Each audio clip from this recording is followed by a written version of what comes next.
देने के लिए गवर्नमेंट तैयार नहीं है। उसको वहां पर सॉइल एग्जामिनेशन करके वहां कौन सी फसल उसको उगानी है ये देने को, वो एग्रीकल्चरिस्ट है, वो देने को तैयार नहीं है सरकार। उस किस्म के प्लान और मंसूबे बनाने की बात नहीं की जा रही। लेकिन मेरा सवाल ये है कि अगर ये आगे बढ़ सकते हैं, मुस्लिम लीडरशिप भी उसके लिए जिम्मेदार है कि जो एमपीज और एमएलएज उनके इलाके से जीत के जाते हैं, जो आमतौर पे मुसलमान होते हैं, उनकी भी कोई तवज्जो नहीं है कि इनका इकोनॉमिक अपलिफ्टमेंट किस तरीके से। तो ये इंडिविजुअल इनिशिएटिव्स है एक्चुअली, जिसकी वजह से मुसलमान थोड़ा बहुत ऊपर उठ रहा है। और ये कम्युनिटीज जो मेमन कम्युनिटी और बोहरा कम्युनिटी की आप बात कर रहे हो, वो पहले से ये यानी शमसी सौदागरान पंजाबी बरादरी जो दिल्ली में खास तौर पर है, ये बहुत जमाने से ट्रेडर्स हैं, इंडस्ट्रियलिस्ट नहीं है, ट्रेडिंग का काम करते रहे हैं। मेरा कहना यह है कि अगर मैं खुद को मजबूत करता हूं, डॉक्टर साहब खुद को मजबूत करते हैं, आप खुद को मजबूत करते हैं, या खुद को मजबूत करते हैं, तो सब लोग आगे बढ़ जाएंगे। हम खुद से शुरुआत क्यों नहीं करते? मैं उस तबके से ताल्लुक रखता हूं जो बहुत ही डाउन ट्रोडन है। हमने इंतहाई गुर्बत में आके खोली है, लेकिन एफर्ट करके, इंडिविजुअल एफर्ट करके।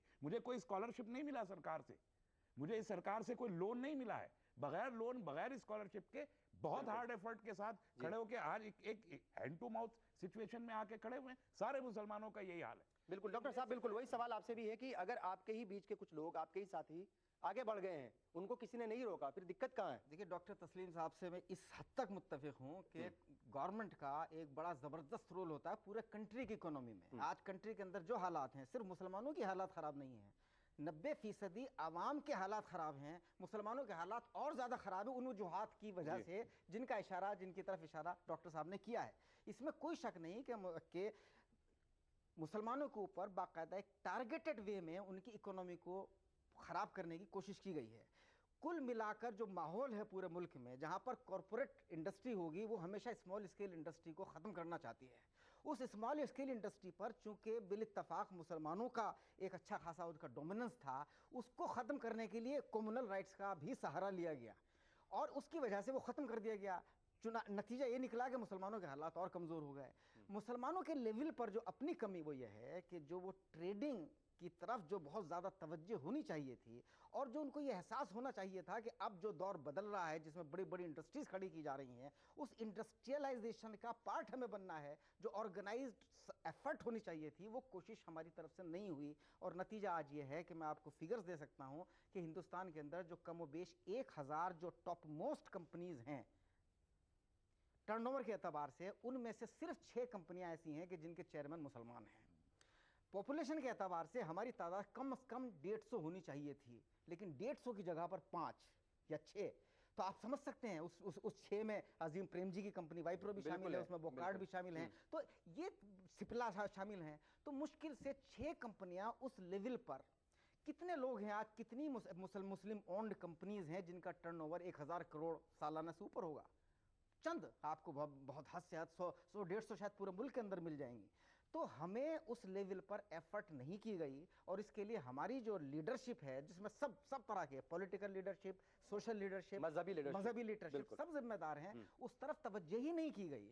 सिर्फ गवर्नमेंट को ब्लेम करने से काम नहीं चलेगा। राइट्स साल में 1 या 2 दिन के लिए होते हैं, बाकी हमारे पास नहीं जमीर साहब, राइट 1 या 2 दिन के लिए नहीं होता, हमेशा तबाह कर देते हैं। लेकिन उनसे जो है नुकसान लंबे वक्त तक होता है, बहुत लंबे वक्त तक। 3 मरतबा गुजरात के लोगों ने अपनी इंडस्ट्रीज को खड़ा किया और 3 मरतबा जला के राख कर दी गई, इंश्योरेंस के बल पे जिंदा रहे। जी बिल्कुल। आप क्या कहेंगे इस बारे में?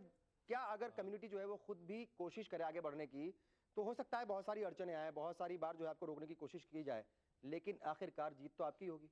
बिल्कुल, मैं इससे मुत्तफिक हूँ कि जिन कम्युनिटीज़ के नाम आपने लिए, जाहिर है कि उनकी अपनी ज़ाती कोशिशें थी, काविशें थी, उनके अपने एफर्ट्स थे, जिसकी वजह से उन्होंने अपनी इकनॉमी को बेहतर किया और आज जाहिर है कि उनकी इकनॉमी बहुत ही बेहतर है। लेकिन जो बात आ रही है वो ये कि हुकूमत की जिम्मेदारियां कितनी हैं और ख़ुद कम्युनिटी की जिम्मेदारियां कितनी हैं। ये बहुत छोटी छोटी कम्युनिटीज़ हैं, बिल्कुल बजा फरमाया तस्लीम साहब ने कि ये छोटी छोटी कम्युनिटीज़ हैं और इनकी माशी हैसियत पहले से ही बेहतर थी। वो ट्रेड में, बिजनेस में पहले से ही बहुत खुशहाल थे। और छोटी कम्युनिटी या एक इंडिविजुअल अगर कोई अचीवमेंट करता है तो मैं जाहिर है कि उसको बहुत बड़ा कौमी अचीवमेंट उसको नहीं मानता, वो उस कम्युनिटी तक महदूद है उसके फ़ायदे, इस एतबार से जाहिर है। लेकिन ये कहने के बावजूद ये ज़रूर है कि हमने एक कम्युनिटी के तौर पे माशी मसाइल को लेकर के उस तरह से तवज्जो नहीं दी, हमने कम्युनिटी की तरफ से इनिशिएटिव नहीं लिया। जिन रियासतों का आपने नाम लिया वही नहीं, बल्कि कौमी सतह पे आप देखें तो हमारी कोई लीडरशिप जो खा वो मजहबी लीडरशिप रही हो या सियासी लीडरशिप रही हो, किसी ने माशी मसले को एजेंडा नहीं बनाया कौम का। आप देख लें, हमारे यहाँ इस मुल्क में सबसे ज़्यादा आर्टिजन क्लास अगर रहा है तो वो मुसलमानों में रहा है। दस्तकारी का काम सबसे ज्यादा होता रहा है तो मुसलमानों में होता रहा है। हुनरमंद जो हैं, सबसे ज्यादा हुनरमंद जो है वो हमारे पास हैं।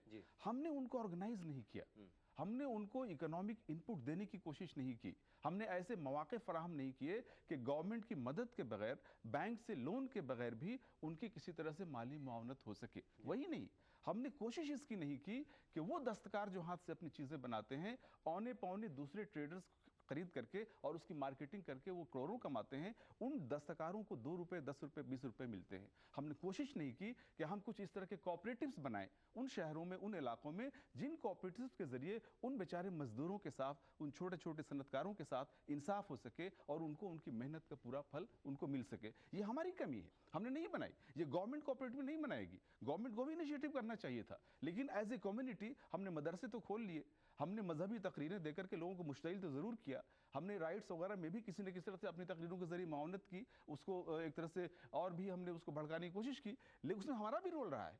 जहाँ जहाँ भी इस तरह के वाक़यात हुए हैं, बिल्कुल सही फरमाया है कि राइट्स की अपनी पॉलिटिकल इकोनॉमी है, उसकी राइट्स वही हुए हैं जहाँ जहाँ मुसलमानों की हालत खुशहाल थी, खुशहाल मुसलमान थे। भागलपुर का आपने जिक्र नहीं किया, भागलपुर में बिल्कुल रेशम का बेहतरीन काम था, भवंडी का जिक्र आपने नहीं किया। ये सब वो इलाके हैं जहाँ मुसलमानों की का कारोबार जो है, बिजनेस जो है, वो बहुत बेहतर शक्ल में वहाँ मौजूद है। तो हमने भी अपनी तरफ से ऐसे इनिशिएटिव्स नहीं लिए, मजबूत जो है शुरुआत नहीं की। ये कहने के बावजूद असल जिम्मेदारी हुकूमत पर जाती है, क्योंकि जमहूरी निज़ाम में हुकूमत की जिम्मेदारी है कि वो इंश्योर कर सके कि अगर कोई तबका माशी एतबार से, तालीमी एतबार से पिछड़ रहा है, पसमानदा हो रहा है, तो उसके लिए स्पेशल एफर्ट्स किए जाएं, ऐसे इक़दामात उठाए जाएं कि उसको मेन स्ट्रीम में लाया जा सके। तभी मुल्क मुकम्मल तौर पर तरक्की कर सकता है। ये काम हुकूमत ने नहीं किया, ये इंश्योर नहीं किया। बिल्कुल। डॉक्टर साहब, आपको क्या लगता है, आप दोनों ने एक बात तो बिल्कुल साफ तौर पर कह दी और आप भी इस बात को मान रहे हैं कि कम्युनिटी के पास जो है बेहतरीन कारीगर भी हैं, बेहतरीन दस्तकार हैं और अदाकार भी हैं, सारी चीज़ें हैं,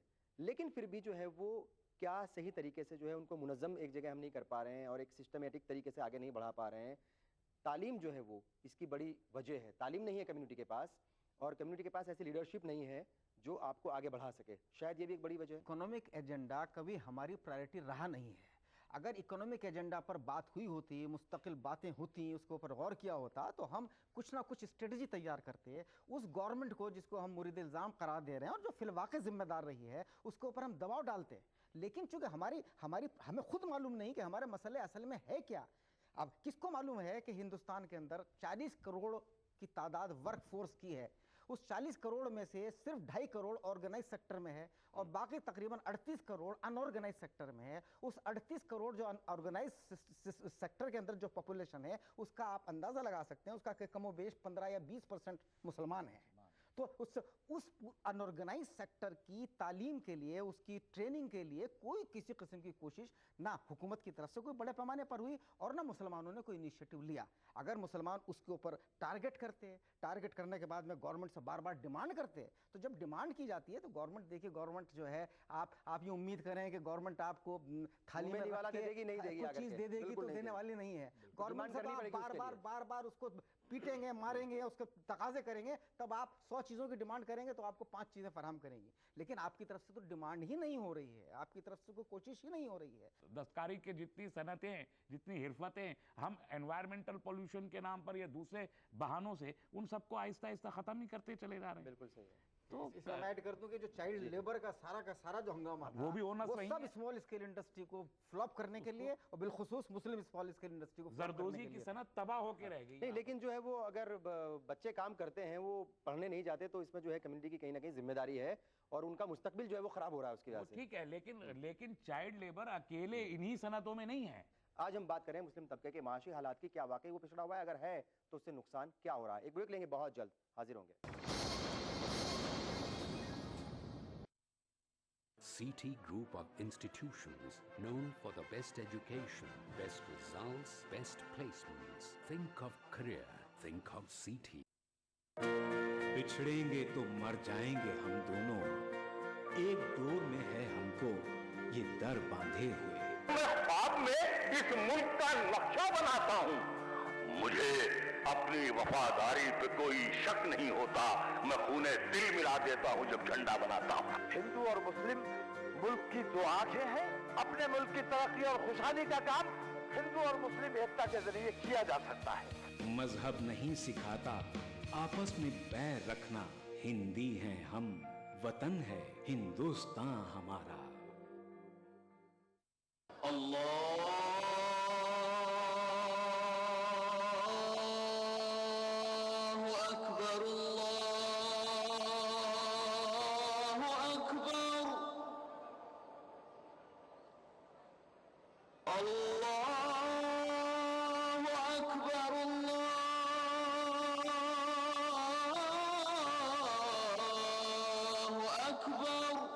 मस्जिदुल हराम से नमाज फज्र देखिए रोजाना सुबह 5:30 बजे सिर्फ ईटीवी उर्दू पर।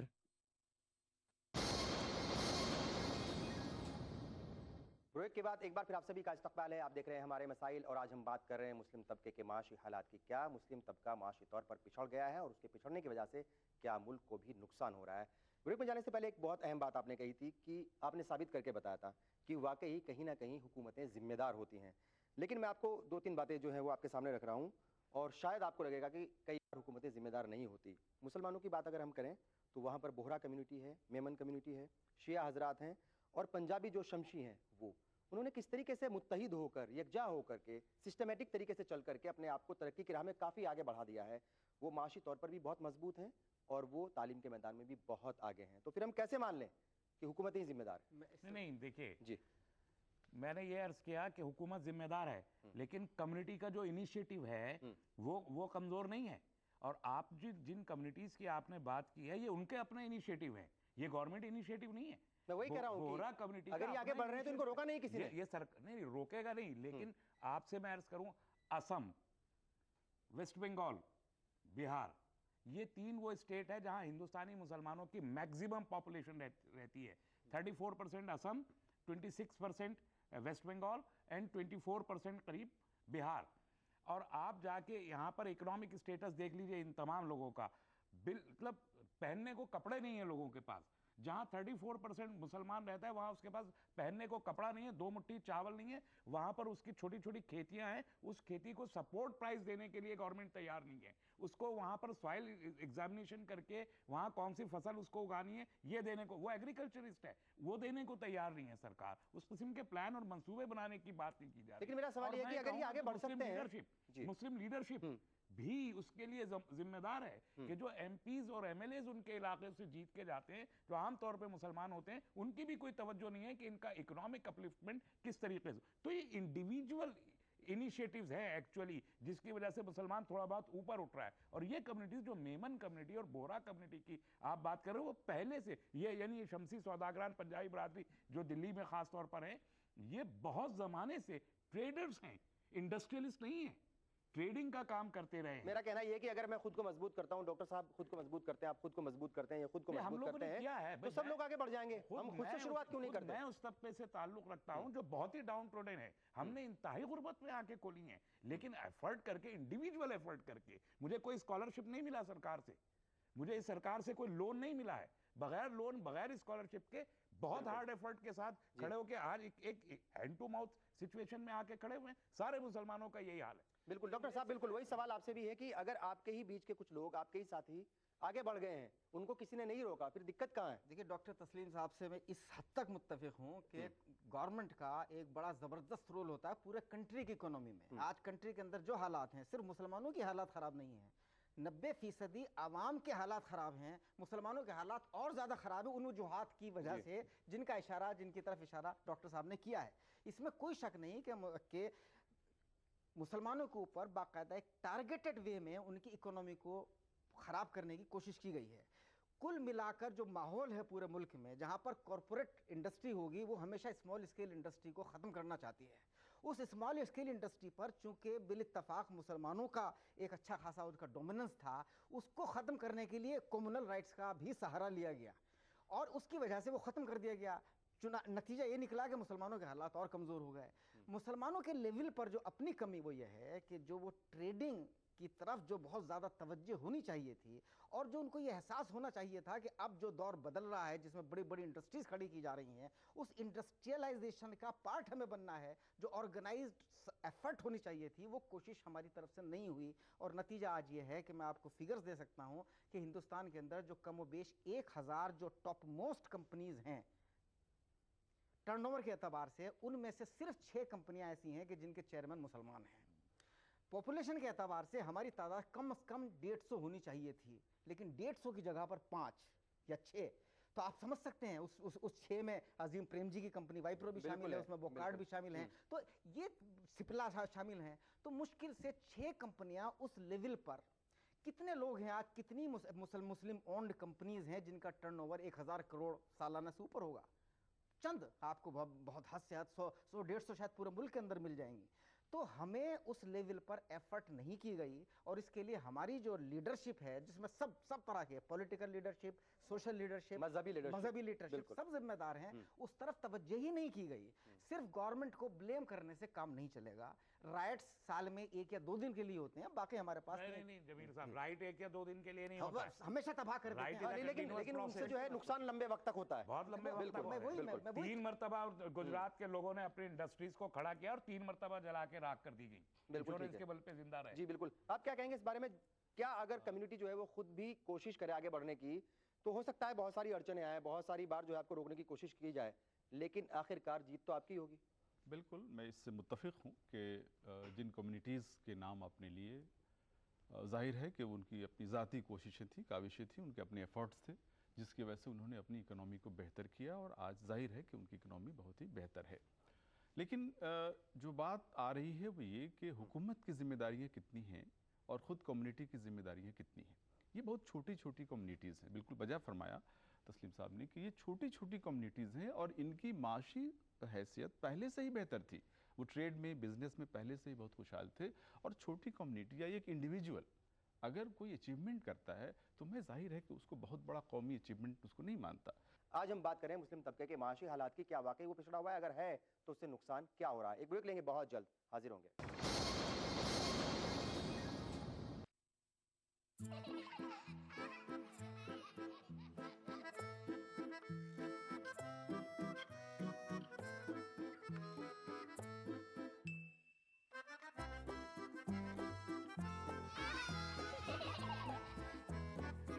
Match on. दुनिया अपडेट, खबरों का नया और अनूठा शो, जिसमें हम आपको दिखाएंगे दुनिया की अहम खबरें और करेंगे उनका तज्जिया। जानेंगे दुनिया की अहम घटनाओं का भारत पर क्या होगा असर। दिखाएंगे ग्लैमर जगत का हाल और तेज खबरों में देखेंगे क्या कुछ हुआ पूरी दुनिया में बीते हफ्ते के दौरान। तो देखना न भूले दुनिया अपडेट हर रविवार शाम 6 बजे ETV उर्दू पर।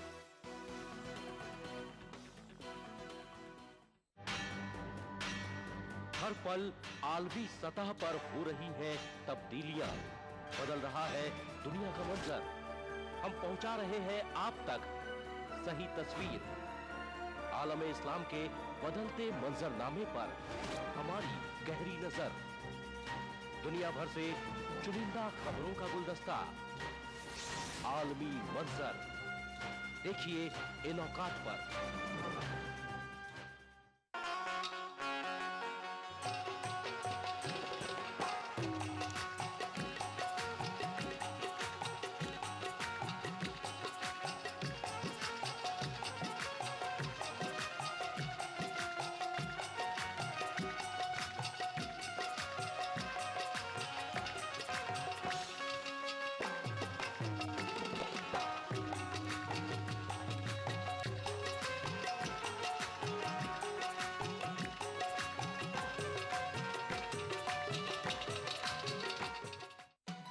दक्कन की हर छोटी बड़ी सरगर्मी पर हमारी नजर, लेकिन आप तक पहुंचाते हैं सिर्फ वो खबर जो करे आपको बेदार। सियासत के गलियारों से रोजमर्रा की जिंदगी दक्कन के गोशे गोशे से आप तक खबरें पहुंचाता दक्कन नामा, रोजाना शाम 6:30 बजे उभरते कश्मीर के अनछुए पहलू, नई सोचो फिक्र, मुनफरिद तहजीब और रिवायात जिनसे फूट पड़ते हैं कश्मीरियत के रंग। देखिए कश्मीर एक्सप्रेस पीर की रात 8 बजे और मंगल की शाम 6 बजे सिर्फ ईटीवी उर्दू पर। बिछड़ेंगे तो मर जाएंगे हम दोनों, एक डोर में है हमको ये दर बांधे हुए। मैं ख्वाब में इस मुल्क का नक्शा बनाता हूँ, मुझे अपनी वफादारी पे कोई शक नहीं होता, मैं खूने दिल मिला देता हूँ जब झंडा बनाता हूँ। हिंदू और मुस्लिम मुल्क की दो आंखें हैं, अपने मुल्क की तरक्की और खुशहाली का काम हिंदू और मुस्लिम एकता के जरिए किया जा सकता है। मजहब नहीं सिखाता आपस में बैर रखना, हिंदी हैं हम, वतन है हिंदुस्तान हमारा। अल्लाह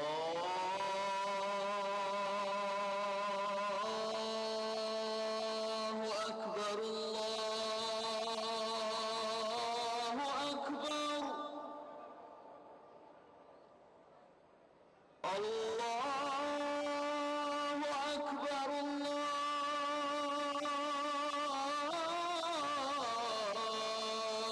अकबर। मस्जिदुल हराम से नमाज फज्र देखिए रोजाना सुबह 5:30 बजे सिर्फ ईटीवी उर्दू पर। दुनिया अपडेट खबरों का नया और अनूठा शो जिसमें हम आपको दिखाएंगे दुनिया की अहम खबरें और करेंगे उनका तज्जिया। जानेंगे दुनिया की अहम घटनाओं का भारत पर क्या होगा असर, दिखाएंगे ग्लैमर जगत का हाल और तेज खबरों में देखेंगे क्या कुछ हुआ पूरी दुनिया में बीते हफ्ते के दौरान। तो देखना न भूले दुनिया अपडेट हर रविवार शाम 6 बजे ईटीवी उर्दू पर।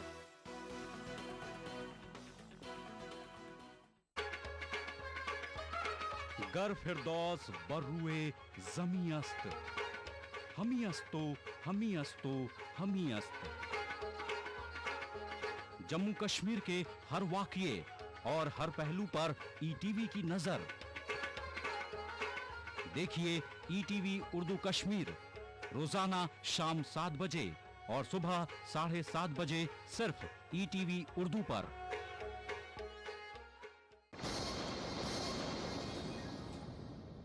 ब्रेक के बाद एक बार फिर आप सभी का इस्तकबाल है हमारे मिसाइल में। आज हम बात कर रहे हैं मुस्लिम तबके के माशी हालात पर और जानने की कोशिश कर रहे हैं कि माशी मैदान में मुस्लिम तबका पिछड़ा हुआ क्यों है, पसमानदा क्यों है और कैसे इस पसमानदगी को दूर किया जा सकता है। डॉक्टर जावेद जमील साहब आपके पास आएंगे। अगर हम सच्चर कमेटी की रिपोर्ट की बात करें तो उनका ये कहना है कि जो मुस्लिम तबका है वो वाकई ही बहुत ज़्यादा पसमानदा है। वो रिपोर्ट्स जो है सब लोगों ने आपने पढ़ी होगी। और जो मुस्लिम तबके की फलाह बहबूदी के लिए जो हुकूमत की तरफ से जो बहुत सारी स्कीम्स चलाई जा रही हैं उनका फ़ायदा मुसलमानों तक बहुत कम पहुंच पाता है। उन्होंने उत्तर प्रदेश का जो है एक वो एग्जाम्पल दिया और उसमें बताया गया कि महज 3 पॉइंट समथिंग मतलब तकरीबन 3.5% के करीब जो है वो मुसलमानों को फ़ायदा पहुँचा। अगर हम केरल की बात करें तो वहाँ तकरीबन जो है मुस्लिम आबादी जो है अच्छी खासी है वहाँ पर और वहाँ 5 से 18% मुसलमानों को ही उसका फ़ायदा पहुँच पाया है। और इसी तरीके से बहुत सारी उन्होंने बात की है। उन्होंने कहा है कि भाई जो छोटे व्यापारी हैं या जो छोटे लोग हैं कारोबार करना चाहते हैं उनको बैंक लोन नहीं देते, वही प्रॉब्लम जो हमने पहले जिक्र जो है वो कर दिया है। और एक और बड़ी प्रॉब्लम ये है कि उनका ये भी कहना है कि चूँकि मुस्लिम तबका जो है वो सियासी मैदान में भी पसमानदा है, इसीलिए उनकी कोई सुनने वाला मोटे तौर पर नहीं है। आपको लगता है कि जो भी वजूहात गिनाई हैं सच्चर साहब ने अपनी रिपोर्ट में ये बिल्कुल सही वजूहात है और उनको दूर करना जो है वक्त की सबसे बड़ी ज़रूरत है? नहीं, इनको दूर करना वक्त की ज़रूरत है, लेकिन उसके तरीक़ेकार पर मुझे ज़रा सा इत्तफाक नहीं है।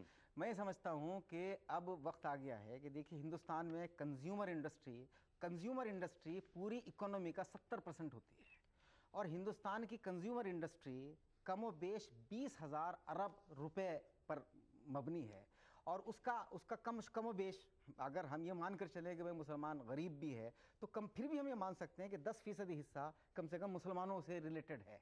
यानी 2000 अरब डॉलर की इकोनॉमी सिर्फ कंज्यूमर इंडस्ट्री से। अगर मुसलमान 18 करोड़ कंज्यूमर्स हैं तो आखिर हम कंज्यूमर इंडस्ट्री के चलाने वाले हम क्यों नहीं हैं?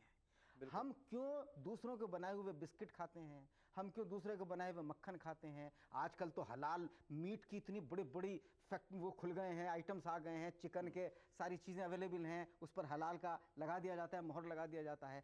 क्या मुसलमान कंज्यूमर इंडस्ट्री के मैदान में आगे बढ़कर ये सारे जो हलाल फूड है ये खुद नहीं पैदा कर सकता? आखिर इस तरफ तवज्जो क्यों नहीं है? अगर एक कंज्यूमर इंडस्ट्री डेवलप होती है, देखिए एक अगर सच्चर कमेटी की रिपोर्ट पर और जो हमारी रिजर्वेशन की जो डिमांड्स है जॉब्स में, अगर उसके ऊपर अमल भी कर लिया जाए तो एक फर्स्ट क्लास लेवल की जॉब्स हर साल मुश्किल से 2000 क्रिएट होती हैं। बिल्कुल सही है। जिसमें मुसलमान को 2000 मिल सकती हैं। एक अगर हम एक बड़ी कंपनी क्रिएट करते हैं तो उसमें 20 से लेकर 25,000 लोगों तक एम्प्लॉयमेंट क्रिएट होता है। तो अब हमें इस तरफ तवज्जो देनी पड़ेगी, लेकिन ये काम हुई है कि इसमें इंडिविजुअल्स नहीं कर सकते ये काम। इसके लिए एक ऑर्गेनाइज्ड एफर्ट की ज़रूरत है, और वो ऑर्गेनाइज्ड एफर्ट जो मुसलमानों की जो पॉलिटिकल और रिलीजियस और इंटेलेक्चुअल लीडरशिप है, उसमें भी इस मामले में मैं इंटेलेक्चुअल लीडरशिप को ज़्यादा जोर दूंगा कि उनकी जिम्मेदारी कहीं ज़्यादा है। अगर सच्चर कमेटी की रिपोर्ट की बात करें तो तकरीबन 31% मुसलमान जो है वो बीपीएल लिस्ट में आते हैं, या बीपीएल जो है वो ज़िंदगी जी रहे हैं। और प्लानिंग कमीशन की 2007 और 8 की जो है रिपोर्ट है, उसमें कहा गया है कि शहरी इलाकों में रहने वाले तकरीबन 24% मुसलमान जो है वो बेहद गरीब हैं, और जो देही इलाकों में रहने वाले हैं वो तकरीबन 14% जो है वो गरीब हैं। यानी अच्छी खासी तादाद जो है आपकी गुर्बत में ज़िंदगी गुजर बसर कर रही है। कैसे इसको दूर किया जाए? एक्चुअली इकोनॉमी और इकोनॉमिकल ग्रोथ ये मुसलमानों के एजेंडे में अभी तक रहा नहीं, एक मरतबा भी नहीं रहा। बात हम कभी कभी चलते फिरते कर लेते हैं, लेकिन एज सच कोई सीरियस एजेंडा बहैसियत उम्मत मुसलमानों का हमारी मईशत नहीं रही। और उसकी एक बड़ी वजह ये भी है कि जितने इश्यूज मुसलमान टेकअप करते हैं अभी तक, और मुझे लगता है कि और अभी टाइम नहीं है वरना मैं इस पर भी बहस कर सकता था, 47 में आज़ादी से लेके अब तक हमारे जितने इश्यूज भी उठाए गए, मैं ये कहता हूँ कि वो इश्यूज हमारे थे ही नहीं, किसी इंटरेस्टेड पार्टी ने वो इश्यूज फ्रेम किए और हमारे हाथों में दे दिए, और हम उन इश्यूज पे लड़ते रहे। और इसी तरीके से उनको जो है समझे नहीं कभी, इसी तरीके से जो हमारी लीडरशिप है कि हम इश्यूज खुद क्रिएट करें, इसी तरीके से जो क्रिएटेड इश्यूज पर हम रिएक्ट करते हैं। और हमारी जो लीडरशिप आती है, मैं बड़ी माफी के साथ अर्ज करना चाहता हूं, वो लीडरशिप भी इश्यूज की तरह प्रोजेक्टेड लीडरशिप होती है, जो हमारे दरमियान प्रोजेक्ट कर दी जाती है। नतीजे में जो हमारे रियल इश्यूज है like economy, which is a very important issue of the community, हमने इसको हमें टेकअप करने का मौका भी नहीं दिया गया, और हमने भी कभी बहैसियत कम्युनिटी ज्यादा फिक्र नहीं की, ज्यादा सोचा नहीं। जब तक हम इसको अपना मेन एजेंडा बनाकर आगे नहीं बढ़ेंगे, और हमारे जो एंटरप्रेन्योर्स जहां जितने भी हैं, एक मुस्लिम फिक्की टाइप का बनाने, मिक्की टाइप का बनाने की बात चलती रही है, और वो कहीं ना कहीं प्रोसेस में है, बहुत अनसीन प्रोसेस है। लेकिन जो हमारे इंडस्ट्रियलिस्ट हैं, छोटे बड़े जितने भी हैं, कहीं ना कहीं उनका कोई कॉन्फेडरेशन बनना चाहिए, और वो बन रहा है। जब तक वो नहीं बनेगा ये चीजें चलेंगी। लेकिन फिर भी जो इनिशिएटिव इंडिविजुअल्स के हैं वो बड़े रिमार्केबल हैं, और सोशल ट्रांसफॉर्मेशन उसकी वजह से हो रहा है। ये बात मैं पूरे यकीन से इसलिए कहता हूं कि देखिए, एक आदमी जो पानी की ढोता है घर घर, और 50 रुपए और 150 रुपए महीना कमाता है, वो अपने बेटे को आज भी MBBS टॉप करा के और डॉक्टर बना लेता है। ये है ना, आधा पेट खा के पढ़ा रहा है, तो अपनी इकोनॉमी को भी वो ठीक कर रहे हैं ना। IAS ऑफिसर्स जो DM की आप बात कर रहे हैं, इन्हीं गरीब लोगों ने आधा पेट खा के फाका करके कई सारे एग्जांपल हमारे सामने, कई सारे एग्जांपल हमारे सामने, इसके बहुत से एग्जांपल हैं। जी, जाहिर है कि अगर आप बिग बिजनेस हाउस की बात करते हैं एस्टेब्लिश करने की, या कॉरपोरेट सेक्टर में अपनी मौजूदगी को चाहते हैं कि वहाँ आप इंश्योर करें, जाहिर है कि ये तख़य्युल की सतह पर तो बहुत अच्छा लगता है, इमेजिनेशन की सतह पे तो बहुत अच्छा लगता है, लेकिन गिवन द सिचुएशन, कम्युनिटी की जो माशी हालत है, जिस तरह की सूरत हाल है, उसमें बहुत ज़्यादा शायद ये हमें इस सतह पे कामयाबी मिलने को नहीं है। ज़रूरत इसकी है कि आप कन्फेडरेशन बना लें, जो तजारती हाउसेज हैं उनको बना लें, उनको आप एक साथ ला करके, जाहिर है कि और बेहतर शक्ल में उनको इस सिलसिले में एफर्ट्स करने पर मजबूर कर दें। लेकिन नहीं है, जो बात है वो ये है कि छोटे छोटे बिजनेस, छोटे छोटे कारोबार जो मुसलमानों के हाथों में हैं, कम्युनिटी के हाथों में हैं, जब तक उनके मसाइल को आप एड्रेस नहीं करेंगे, उनको प्रमोट करने के लिए, उनके लिए कोऑपरेटिव जब तक आप नहीं बनाएंगे, उनको जब तक फाइनेंशियल सपोर्ट नहीं दिलवाएंगे आप, जाहिर है कि उनकी तरक्की नहीं होगी। और वहीं तरक्की के ज़्यादा स्कोप हैं, वहाँ से अगर ग्रोथ होगा मुस्लिम इकोनॉमी का या मुसलमानों की माशी सूरत हाल की बेहतरी का, तो जाहिर है कि वही आगे चल करके बिग हाउसेज में तब्दील होगा। दूसरा ये है कि बिजनेस के लिए भी ज़रूरी है कि कंड्यूसिव एटमॉस्फेयर आप उसको फराहम करें, मुनासिब और महफूज माहौल उसको दें। एक बिजनेस बड़ी मेहनत से एस्टेब्लिश करता है, एक दुकान बहुत मेहनत से एस्टेब्लिश करता है, और फसादात में या ऐसे अनटूवर्ड इंसिडेंट्स में वो अगर जला दिए जाते हैं तो जाहिर है कि कम्युनिटी की कमर जो है इकोनॉमी की तौर पर बहुत मामूली सी रकम दी जाती है, और अगर दी आज जाती है तो तक बहुत मामूली होती है। हाँ, ये बहुत जरूरी है। बिना सिक्योरिटी के इकोनॉमिक सिक्योरिटी को भी इंश्योर नहीं किया जा सकता। तीसरी बात मैं इसमें अर्ज करना चाहूंगा, सचर कमेटी के हवाले से आपने जो बात कही वो जाहिर है कि जब तक माइनॉरिटी कम्युनिटी या